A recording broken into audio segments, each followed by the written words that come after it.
SensusQ is a kind of joint UK-Estonian defense company.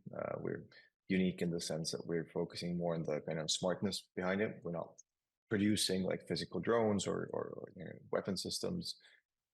What we do is kind of try to bring actually the kind of intelligence part of warfighting into the 21st century.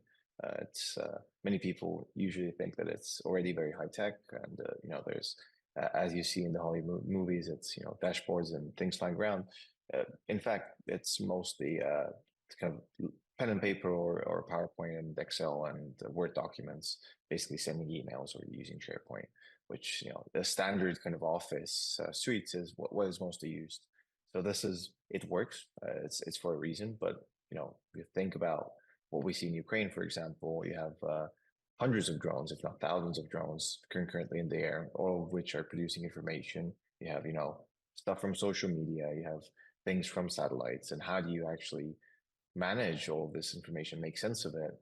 Well, you need something that's able to kind of automatically ingest all of this information, find connections between them, and then present it to people in a way that they understand. And that's what we work with here in SensusQ, where with our system, what we're giving them is what we call situational understanding. So you're able to actually look at long-term patterns. You're able to see who's connected to what, and based on this information, you're already able to start predicting. And this is quite important, especially in the military domain. And for example, in Ukraine, is the pace of, if you are actively fighting, the pace is such that you rarely have the time to actually do detailed, future-looking plans or go into this prediction thing. With our system, it helps them to actually give that perspective and to present that, and hopefully in the end, the main goal is to be more effective, to use your resources more effectively to save lives, to make sure that they're not any mistakes are prevented, none of the information gets lost in translation somewhere. And that's what we're doing. We've been working with various parties in Ukraine since early in the war. These range from more kind of military end users, more kind of maybe law enforcement end users. I can't go into direct detail what we're doing, but the end result is the same, as we're helping them to make sense of the information that they get, to find things that they might miss otherwise.